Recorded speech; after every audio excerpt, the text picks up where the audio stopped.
All right, welcome back to China's stock market. This is a weekly wrap where we wrap up everything that's happening in the world's second largest economies and one of the major stock exchanges around the globe. We missed last week due to a public holiday here in Australia, but we're back to wrap up everything that's happening. And it has been a bumper week and a bumper couple of weeks for Chinese equities in general. In fact, we've seen the indices, depending on which one you look at, whether it's the mainland indices or the Hong Kong indices, outperform most global indices in the world, including the US, over the last couple of weeks. And we've covered why a lot during the last 3 months of running this show. A lot of policy support, buybacks, decent earnings, renewed growth sentiment, stabilization of the property market, the Chinese national team buying. And those effects are really coming into place. And we've seen some massive rallies. I mean, it's Friday morning here in Australia on the 3rd of May. And, stocks like Alibaba yesterday were up 8% in its ADR or whether it traded in Hong Kong. Meituan Jiangping is like up nearly 25% in the last couple of weeks. A broad-based rally. Chinese banks have been up. Chinese property companies have been up. EV companies have seen a rally. It's really been a broad-based rally. I'm going to cover why in this episode as well. Before we do that, let's get stuck into the disclaimer. Just remember, whether you're listening to us on YouTube or via podcast, anything we say to you here today is not a recommendation to buy or sell securities. Remember, I try to keep everything as factual as possible, but sometimes I can't. And these are my own opinions. You may disagree with them. You may agree with them. Either way, let me know in the comment section. If you are watching on YouTube, then please give us a subscribe and hit the like button on this video. If you're listening to us on podcasts, wherever you may listen to them, the podcast numbers are increasing very slowly. Leave us a 5-star review. Do what you got to do to get those numbers out. I don't think anyone, or there is an episode or a show that covers Chinese equities like we do here. I often say we talk about the broad politics, we talk about the geopolitics, we talk about the broad economic factors, but actually digging into its equities and its stock markets, I think it's very rare. Without further ado, let's get stuck into the agenda this week. We're always going to start off with the market performance, and it's been a bumper performance for equities across China and Hong Kong. We're going to do quick hits. I'm going to talk about UBS reversing its opinion on the property market within China, which I think is going to be not necessarily UBS's reversal opinion, but the stabilization of the property market is the next leap forward in, I guess, the bounce back of the Chinese economy in general, and therefore the bounce back in Chinese equities. We're going to talk about SenseTime, which has had a bumper week, up around 100% for the week. Reversals. Let's talk about Brendan Ahern, CraneShares Chief Investment Officer, who talks about in his China Daily Report, kind of goes through the process of a reversal in Chinese equities. He's calling the bottom. He says the bottom was around February. I tend to agree with him. We'll talk about Chinese PMI, which has come through also. Not a bad figure, but we'll run through that. We'll talk about Tesla and Baidu. And that deal done on the mainland. Is this China opening up while the US is closing down? And that's in reference to the Tik Tok Ban, which we didn't get to cover last week, but I thought we should discuss about it and its effects on Chinese equities in general. So there is a lot to get through. Let's get started, and let's begin by looking at the market performance. So as you can see, if you're watching on YouTube, and if you're listening on podcasts, I'll run you through the numbers. The SSE composite was up 2.18% for the week. So remember, we go from Friday to Thursday. So it's Friday the 3rd of May. We go back to the 26th of June. We cover that. Now, there is a public holiday. So the mainland is off for Labour Market Day, both yesterday and today, whereas Hong Kong was open yesterday and will be closed today for the Labour weekend holiday. But this takes in the last 5 trading days. Shenzhen up 3.85 and the Hang Seng up 6.2% for the week, which is a massive move across that index. If you look at the monthly performance, Hang Seng up 8%, Shenzhen Composite up 2.7%, and the SSE Composite up 3.2%.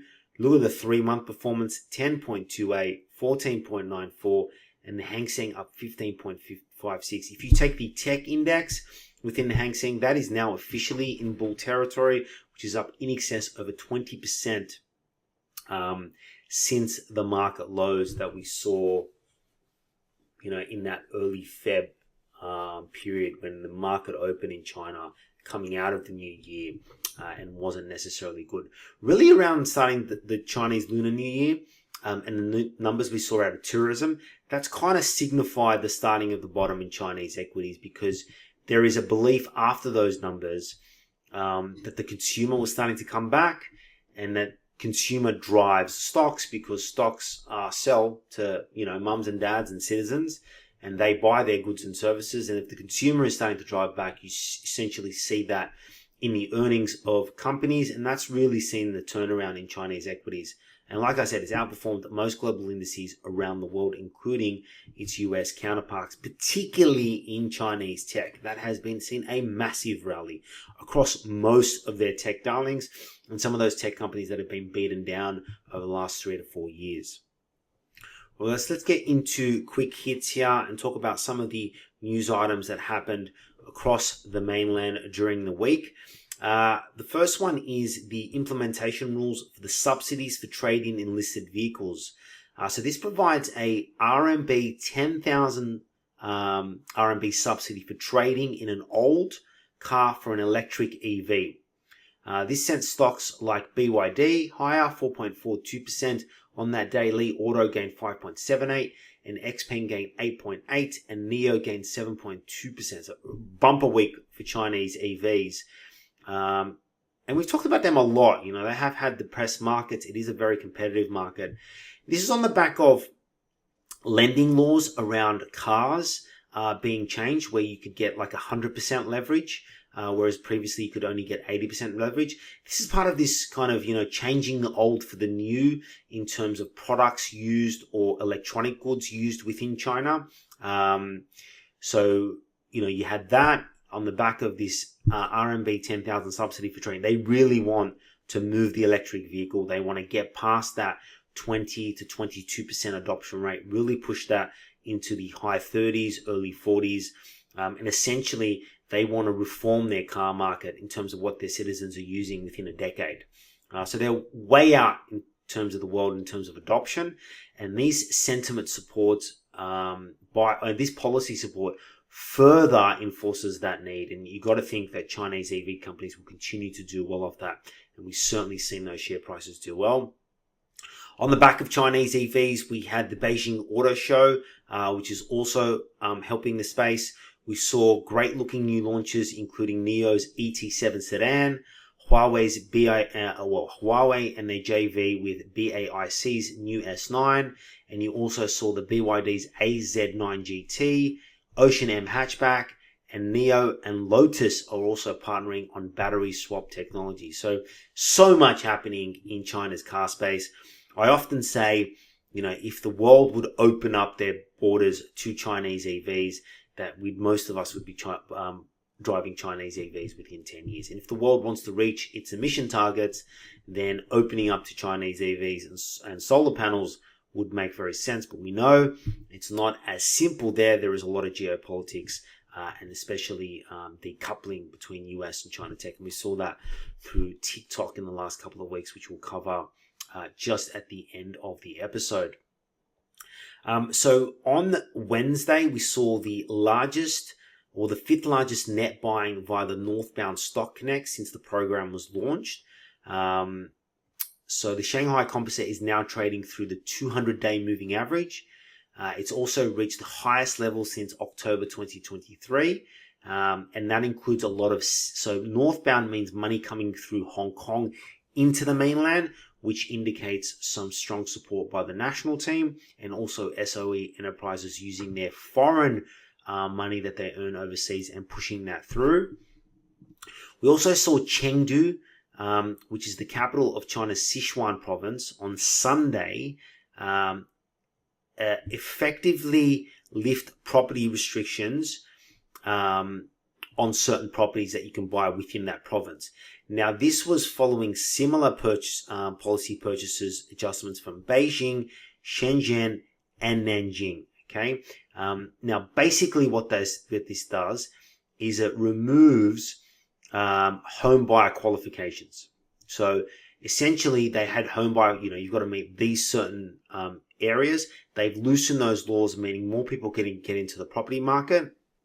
And this was part of, China being worried about a property bubble, and now it's been bursted.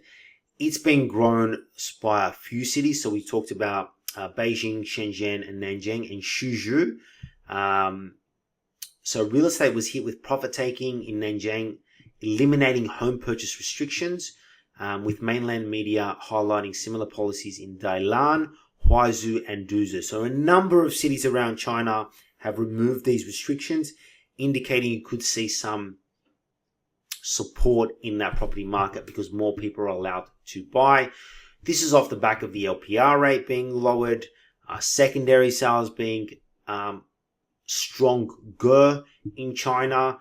You've also got policy support. You've got the whitelist, protecting some property developers, giving them money in order to finish developments, trying to bring back more confidence in the market. I think that led to a lot of property stocks rallying this week and last week off the back of that. We saw Elon Musk visit China. He had a meeting with Premier Li, talking about Tesla's compliance with Beijing's data security rules. They, in fact, did a deal with Baidu, which we will cover very separately. And then Fliggy, which is Alibaba's online travel platform, they reported on Wednesday, that outbound travel bookings during the holiday period in 2024 doubled year on year. We're also seeing a rising sentiment or rising notion that Chinese tourists are traveling overseas. And you've got to think that international travel costs more than domestic travel. Most popular destinations for Chinese citizens this year are Japan, cheap yen, Thailand. Seems like everybody's going to Japan at the moment. Japan, Thailand, South Korea, and Australia. Here in my hometown, you're certainly seeing a lot more Chinese tourists when you go to the city, around the Harbour Bridge, the zoo, etc. I took my kids to the zoo last week. Certainly noticed that. And I think this is another sign that the Chinese consumer is not dead. It's grossly exaggerated.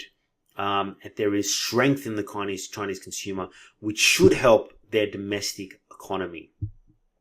Those are the quick hits. Let's get into more of the long pieces that we want to cover that happened in Chinese equities over the last week. And let's begin by a changing of the tune from UBS in regards to the property market within China.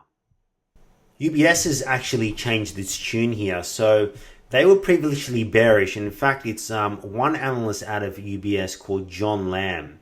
And the background on this analyst is that he has been very accurate and unconventional in forecasting China's real estate.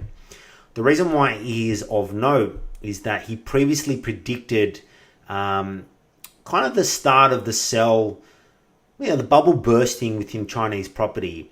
And he issued a sell rating on China Evergrande Group before its default. And, that kind of was... Look, the beginning of the Chinese property market was actually the Chinese regulators coming down and changing the leverage requirements that property developers had to have in order to complete a property construction. So basically, I'm pulling these figures out, but it's along these lines. You could be 30% leverage, now you have to be only 10% leverage or something like that. And that really popped the bubble within the Chinese property market. And then you had Evergrande, China Vanke, Country Garden, small developers, and then that long-on effect, and the consumer started to save more, and we're really seeing those effects.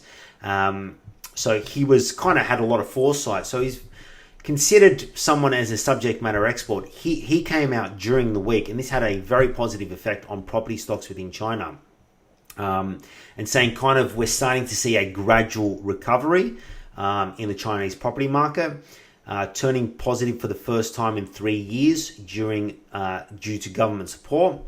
He predicted, along with analysts with UBS, that he expects home demand and supply to normalize by next year, and predicts a rebound in stocks for developers with major city portfolios. He also stated that recent trends are that home sales and prices continue to drop, but the rate of the decline is slowing. and he again predicted that by 2025 we would start to see a normalization of the Chinese property market and starting to rebound. And they talked about Chinese property developer stocks being of major benefit. And we did see a big rebound in Chinese stocks, property developer stocks this week. Brendan Hernick from CraneShares continues to talk about this. He favors Chinese property market bonds. He has for a long time in terms of property developers, saying their yields were incredible. And he's been quite right on those. And you're starting to also see a rally in those bonds as the threat of some of these property developers going under starts to dissipate with the help of policy support and a slight rebound in Chinese property as we go along. So they talked about the impact. So the property sector in China accounts for around 16% of China's economy by 2026. This is down from 24%, which is actually a good thing for China, not being so dependent on one sector being so part of their GDP or their growth within China.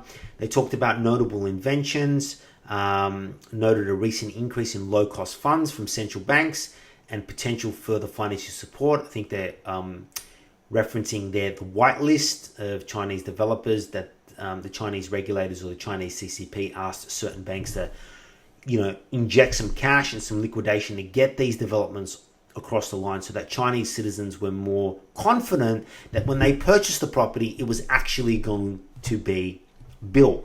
And that's why you've seen a big disparagence between the initial property market. So, okay, hey, we're going to build a tower here. Come put your deposit down and we'll build it within 2 years. That market has been slumped. But the secondary market of it's already built, do you want to buy it? We've actually started to see a rebound in that market.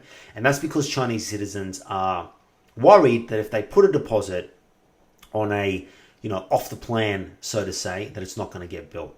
Again, predicts stabilization in property markets and new starts, we just talked about, by 2025, highlighting the need for more government funding to aid that recovery. And we're probably going to see that in more policy support and possibly the third plenum that is coming up, which we'll cover in a moment.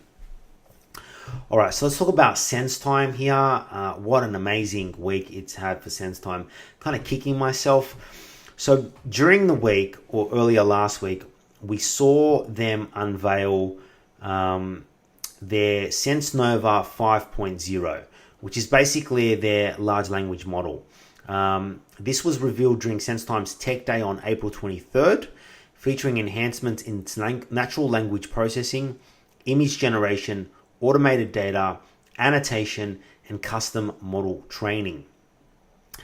Its rapid development advanced to its 5th generation within a year since the first version introduced in 2023. Just a bit of technical jargon here.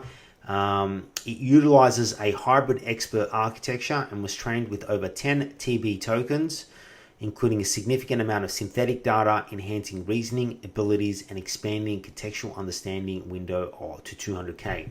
The reason why the market went nuts over it was, according to assessments, it matches or surpasses GPT version 4 Turbo, right?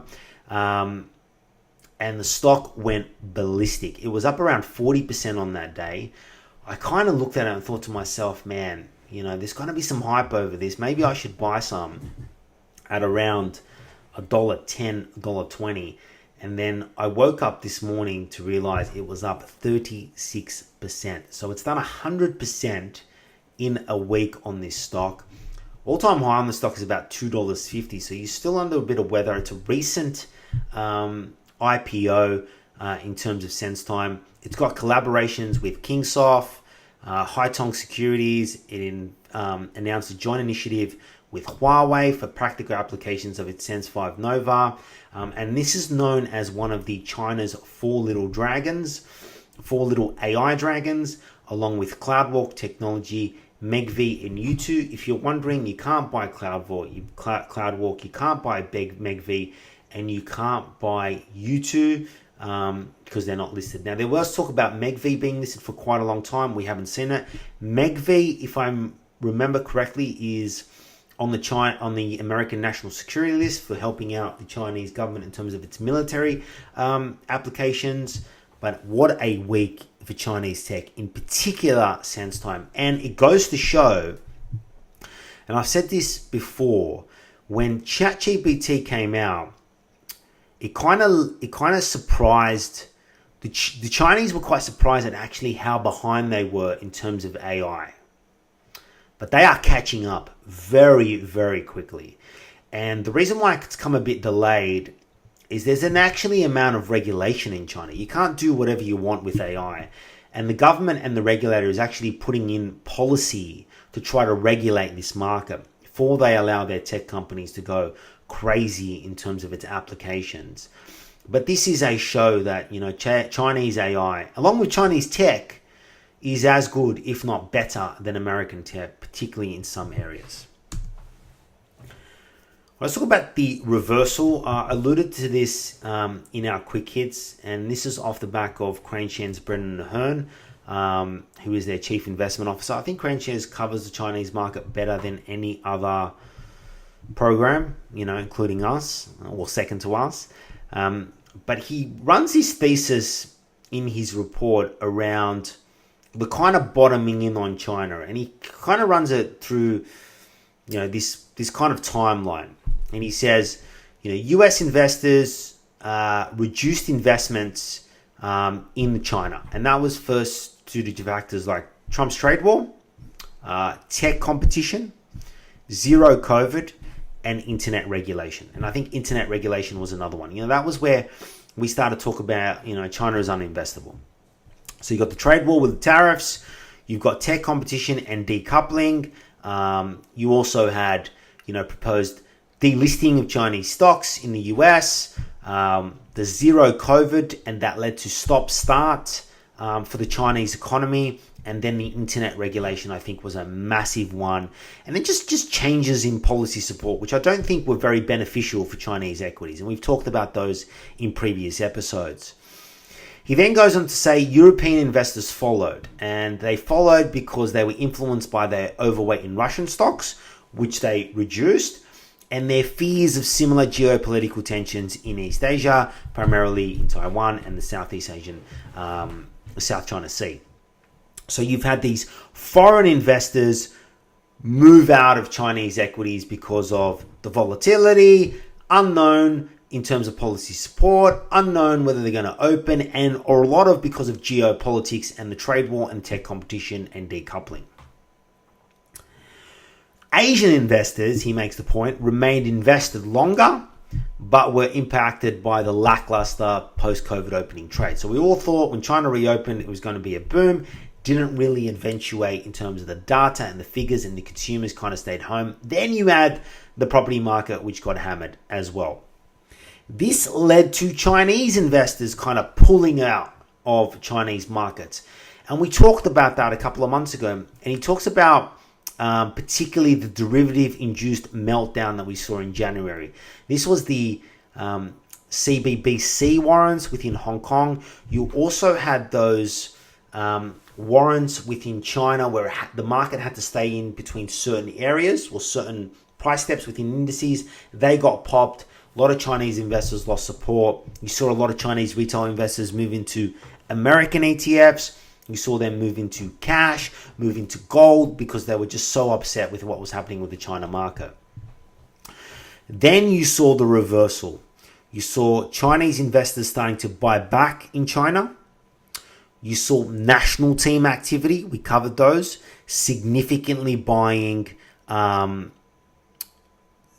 Chinese national stocks through Hong Kong accounts via the Northbound Connect. So that's Hong Kong money coming into the mainland through Northbound.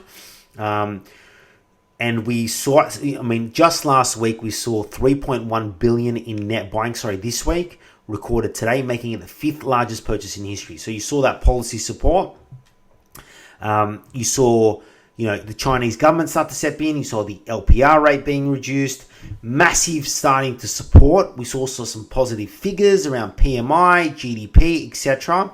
And then you started to see a reversal. And he argues that you're going to start chasing the trade, something that I've argued for weeks and months, in fact, years, that eventually you will start chasing the trade in terms of Chinese equities, and you're starting to see that. So global and US investors have favored US stocks, especially in large growth and tech sectors, following 15 years of outperformance.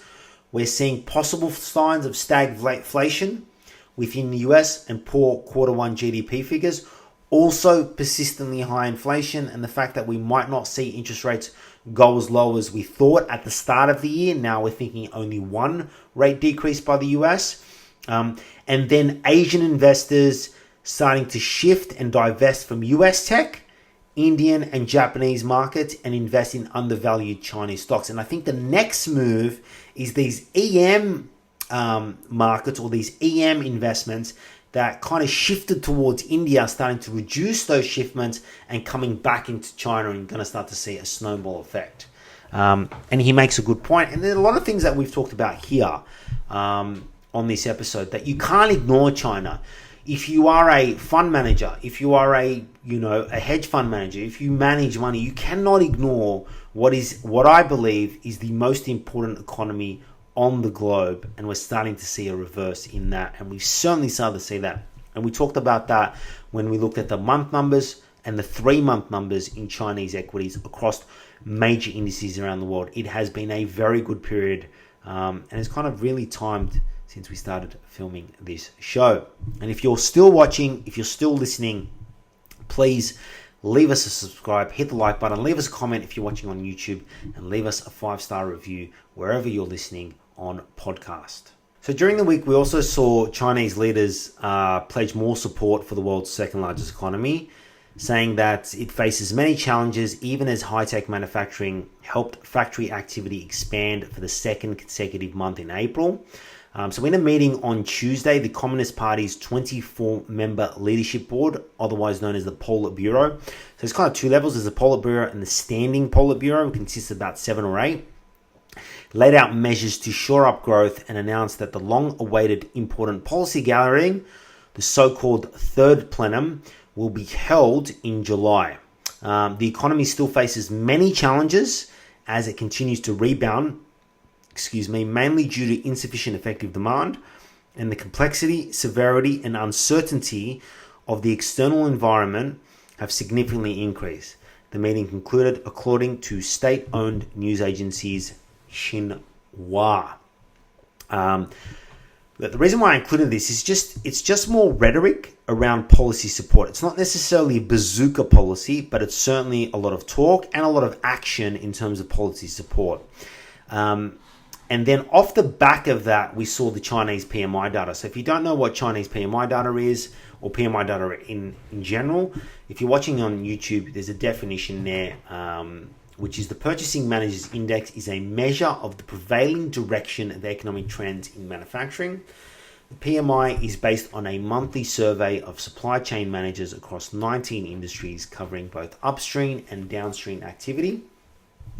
The value and movements in the PMI and its components can provide useful insight into business decision makers, market analysts, and investors, and is a leading indicator of overall activity in the US. I pulled that from a US website, but it also is a leading activity in China as well.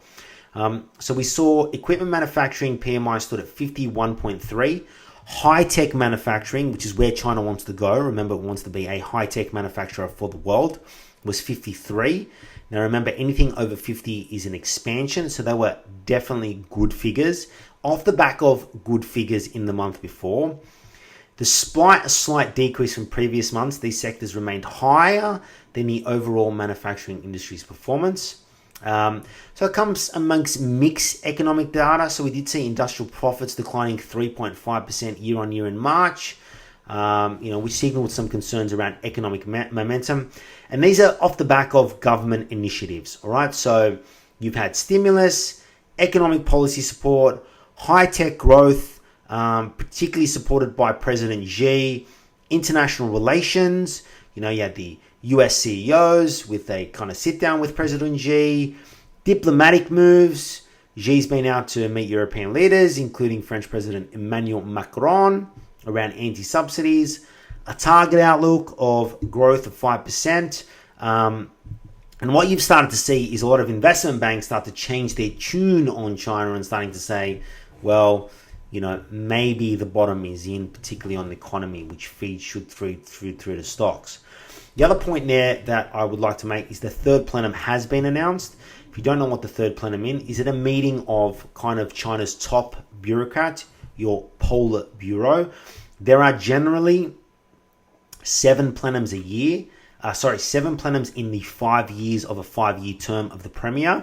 The third plenum is probably the most important one and that usually happens a year after the inauguration of the premier for the 5-year term, of the president, I should say. And the reason why the third one is probably the most important of the plenums is that's when you see economic changes, so structural economic changes to the economy. So that will be running in July, and it'll be interesting to see what they kind of give us in terms of ideas of what they're going to say and what they do say, because remember, it can mean a lot in terms of stock performance because of the centrally planned nature of the Chinese economy. All right, Tesla and Baidu do a deal. I thought this was quite important. We saw Elon Musk in China. He met with Premier Li, probably the second highest ranking official in China other than President Xi. They announced the imminent rollout of its full self-driving system in China via its app, updating the timing from a bit later to very soon. They received tentative approval from Chinese authorities for its Advanced Driver Assistance System, ADAS, following a surprise visit by Elon Musk. And this is coming from, the source of this is from Techno China. Now, important for a couple of reasons. It's important for Tesla, and we did see the stock of Tesla pop off the back of this news, showing how important China is to Tesla and how important the Chinese economy is to EVs in general. But the other one, it's also, well, what does it do for other Chinese EV companies? The reactions were mixed amongst local consumers. So some expressed concerns about the system's effectiveness in Chinese urban settings. And there's a high cost to it. So there's an additional cost to have that, which is RMB 64,000 or 8,838 US dollars, which is the equivalent. Most Chinese EV companies seemed unfazed, like Huawei and Xpeng Motors. They were touting their own autonomous driving vehicles, which come as part of the package and is not an increased one. Huawei CEO Richard Yu claims their system is the best globally anyway, following an evaluation of Tesla's technology in the US. Now, experts view the development of an end-to-end neural network technology as a significant leap in Tesla's FSD software, moving away from traditional programming to machine learning-based driving behavior analysis. Just another cog in the competition within Chinese EV markets. But the other fact is that they've partnered with Baidu to integrate local map and geographic information into the driver assistance system. Baidu really didn't react off the back of the news. It was only up 2.3%. And to move away from Tesla here, Baidu, I continue to say, we've done a deep dive a little bit on Baidu in the last couple of months. You've got the proposed deal with Apple. You've got the deal with Samsung around China's ErnieBot. You've got ErnieBot really starting to increase in terms of its numbers. Baidu's making some really good moves in terms of some JVs and some internal moves that they've done. And it plays out, this also plays out in a political contest, is that you've got the Tik Tok Ban in China, in the US, whereas China is now opening up to a major US tech player to use data and Chinese citizen data to run an AI model or a full self-driving system within the mainland. To be honest with you, I think some of this is politically motivated. I don't think they actually care. They don't think that their Chinese EV companies are going to lose anyway. Chinese EV companies are very, very confident in their own technology and in their own cars. And I think this was a little bit of a political move, which highlighted the difference in US diplomatic efforts as opposed to China opening up to a major tech firm like Tesla. And that leads us to our last point here as we move along too far into the PowerPoint presentation, if you're watching on YouTube, and that is the TikTok ban. So US Congress passed legislation that would compel ByteDance to sell TikTok or face a national ban. President Joe Biden is going to sign that into law. Basically, they've got 9 months with a 3-month extension to sell TikTok. Otherwise, it's going to be banned from app stores and Google Play, and US citizens will no longer be able to access it. Massive.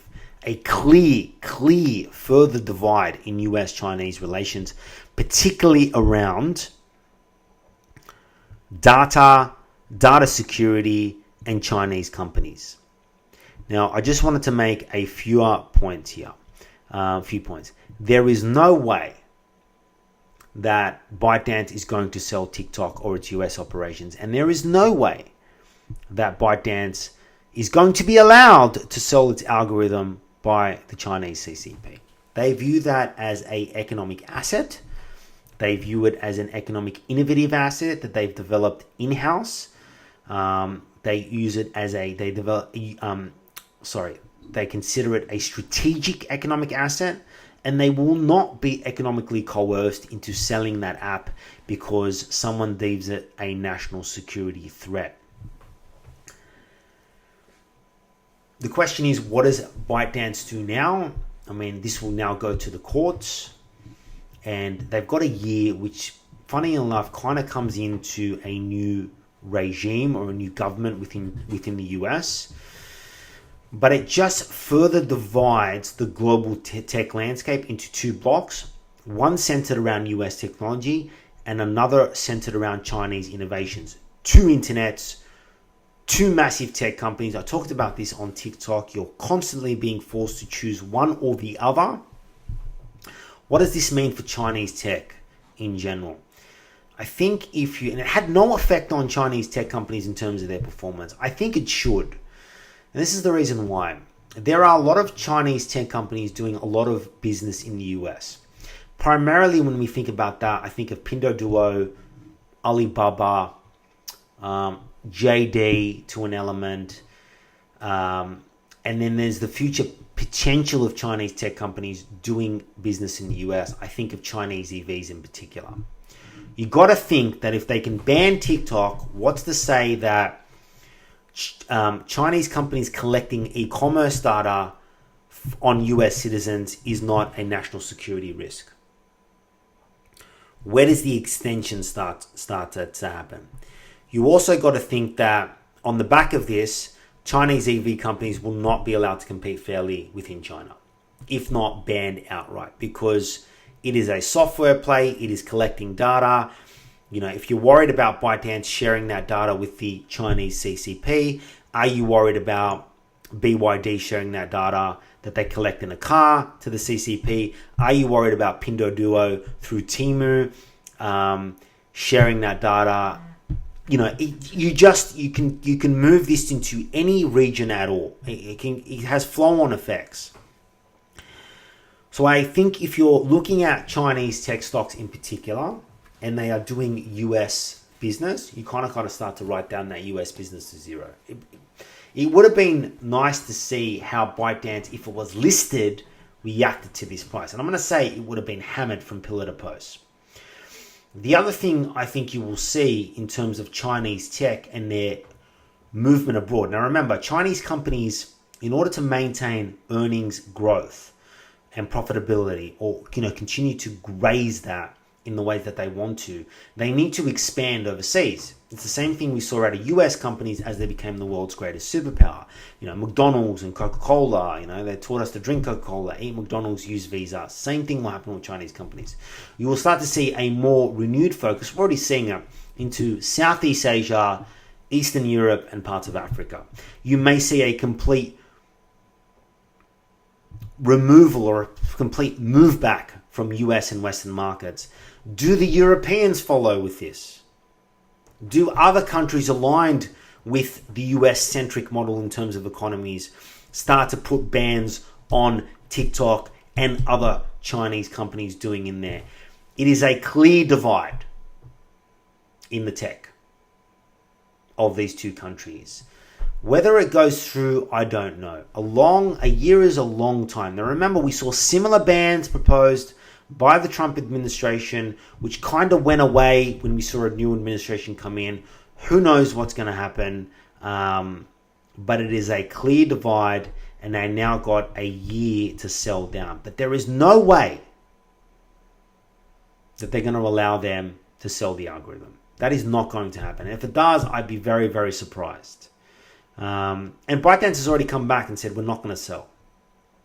We'd rather just close up and move out, but we're going to contest this in courts. So another shot across the bow. I think we're going to see an increase in this rhetoric, particularly going into this year and all the geopolitical situations that are happening. But another clear divide. Follow me on TikTok. Chinese stock market, or China stock market is my name, where I cover some of these shorter issues in more detail.